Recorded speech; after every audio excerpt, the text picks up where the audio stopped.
जय शिवराय जय शंभूराज मित्रांनो, मी Sachin Yadav. Next level cars मध्ये तुमचं सगळ्यांचं स्वागत आहे.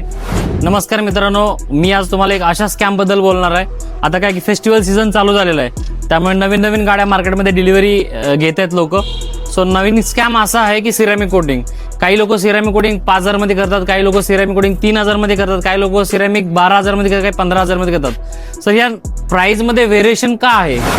जर तुम्ही नवीन गाडी घेतली असेल आणि त्या गाडीला जर कोणी सिरॅमिक कोटिंगची ऑफर 5,000 मध्ये दिली असेल, किंवा जर तुम्ही 5,000 मध्ये सिरॅमिक कोटिंग करून घेतला असेल, तर असं समजा की तुम्हाला खाऊच्या पानाला चुला लावून दिलाय. मी असं का म्हणतोय, तर त्याचं उत्तर हे आहे की कुठल्याही कंपनीचं जर सिरॅमिक कोटिंग यूज करायचं झालं तर बॉटलची MRP प्राइस ॲव्हरेज 6,000 ते 7,000 पर्यंत जाते. मग 5,000 मध्ये सिरॅमिक होतंय कसं? मित्रांनो, मी असं का म्हणतोय, याचं कारण असं की बेसिक प्राइस जर आपण चेक केली सिरॅमिक कोटिंगच्या बॉटलची प्राइस, तर कोणत्याही ब्रँडची प्राइसिंग कमीत कमी 6,000 ते 7,000 पासून स्टार्ट होते. मग ते 10,000 पण आहे, 15,000 पण आहे, 20,000 पण आहे. जशा ब्रँडची तुम्ही बॉटल चेक करणार त्या हिशोबाने त्याची प्राइसिंग पण येते. पण एखादी गाडी जर सिरॅमिक कोटिंग करायची असेल तर ऍक्च्युअल बॉटलची प्राइस ही झाली, डिडलिंग कॉस्ट आली, पेंट करेक्शन कॉस्ट आली, नंतर लेबर कॉस्ट आली, सेटअप कॉस्ट आली, आणि नंतर त्या डिडलिंग वाल्याचं प्रॉफिट आलं, प्रॉफिट मार्जिन जे काय असेल ते.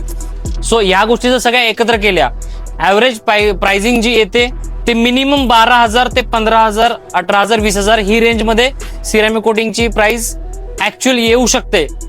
सो मग 5,000 मध्ये सिरॅमिक कोटिंग करताय कसं? सर विचार करा मित्रांनो, तुम्ही जर तुमच्या कारला सिरॅमिक कोटिंग करून घेतला असेल, किंवा कोणत्या डिटेलवाल्याने तुम्हाला जर 5,000 ची ऑफर दिली असेल, तर ह्या स्कॅमला बळी पडू नका, तुम्हाला चुना लागू शकतो. मित्रांनो, ही रिअल तुमच्या त्या मित्राला शेअर करा ज्यांनी नवीन गाडी घेतलेली आहे, किंवा ज्याला सिरॅमिक कोटिंग करायची आहे. ही जस्ट एक इन्फॉर्मेटिव्ह रील होती.